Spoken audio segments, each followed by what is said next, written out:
Olá, eu sou o Marcos Tanaka Riz e esse é o canal da ECD Training. Acesse o nosso site para mais conteúdos www.ecdambiental.com.br. Bem-vindos!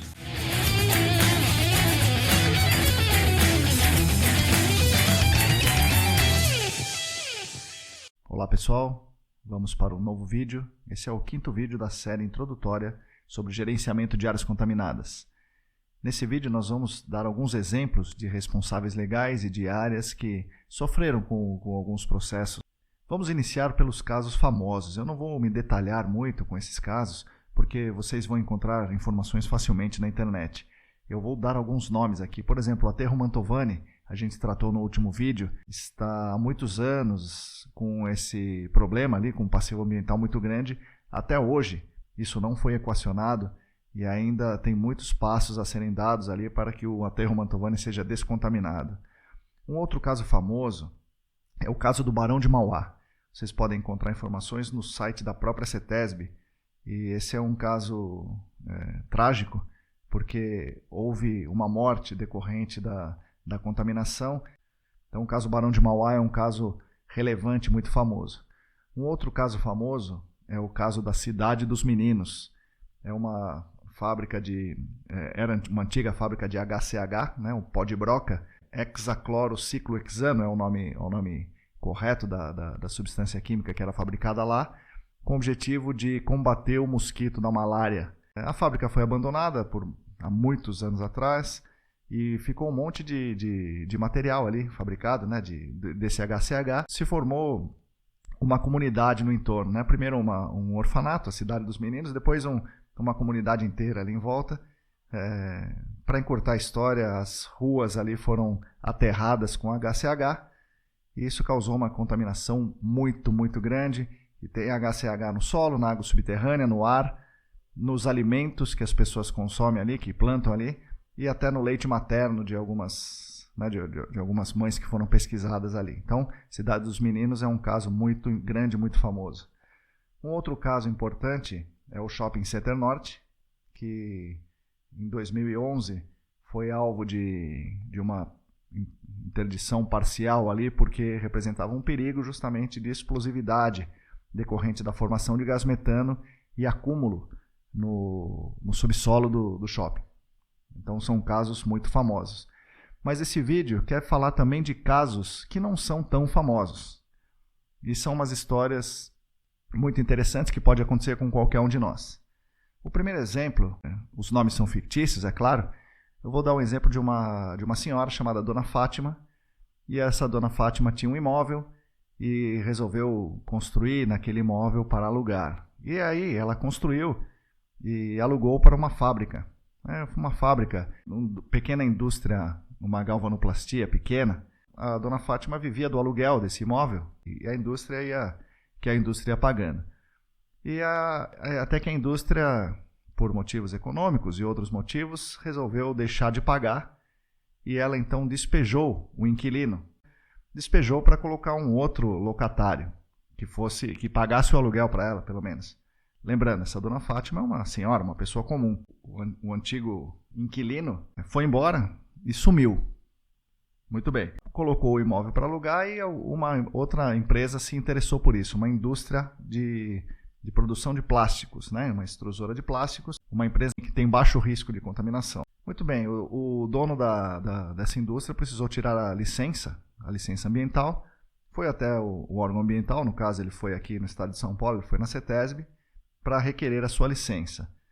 Lá, ao consultar o histórico da área, do imóvel e tal, o órgão ambiental falou, espera um pouco, antes nesse imóvel tinha uma galvanoplastia.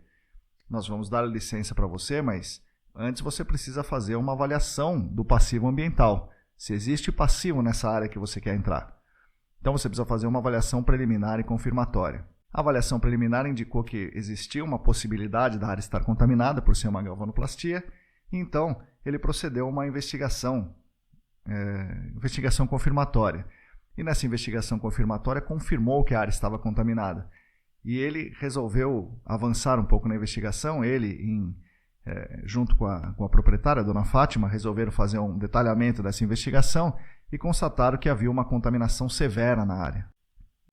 Então, isso é uma contaminação severa, todo mundo ficou espantado e assustado, e o dono da fábrica, dessa nova fábrica, não aceitou correr o risco e resolveu ir embora, deixando a dona Fátima com um prejuízo estimado ali para a recuperação da área de R$1,5 milhão de reais.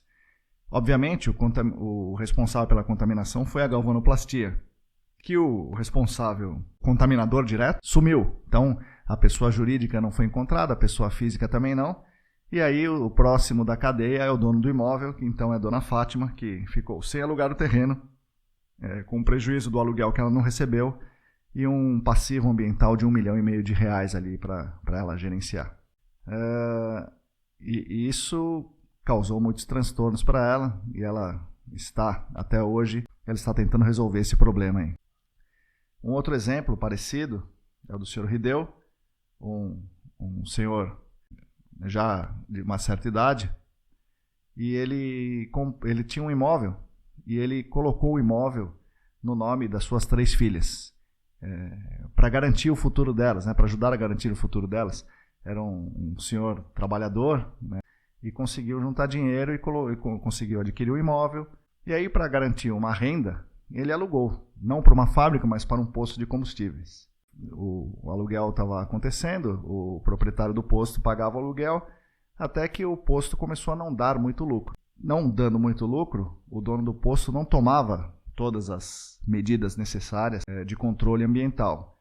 E acabaram acontecendo muitos vazamentos nesse posto, mas a área então estava sendo contaminada aos poucos durante 2, 3, 5 anos. Um belo dia, o dono do posto abandonou o posto, levou tudo embora e sumiu. Mais um caso desses que o responsável pela contaminação sumiu. Foi embora, largou tudo para trás, inclusive e principalmente o passivo ambiental. Ele foi embora tanto como pessoa jurídica quanto como pessoa física. Abandonou totalmente, com um prejuízo estimado aí de R$800 mil. Estima-se de 2 a 3 vezes maior do que o valor do terreno. Então o senhor Rideu perdeu muito dinheiro nessa história. Então, além de não receber o aluguel, que o cara não pagou, fugiu, ele ainda teve que arcar, vai ter que arcar, está tendo que arcar com esse prejuízo vultuoso. E o que era para ser uma segurança para suas filhas se tornou um pesadelo para elas. Imagina, o terreno estava no nome das 3 filhas. Elas são as responsáveis, umas são responsáveis também, pelo passivo ambiental.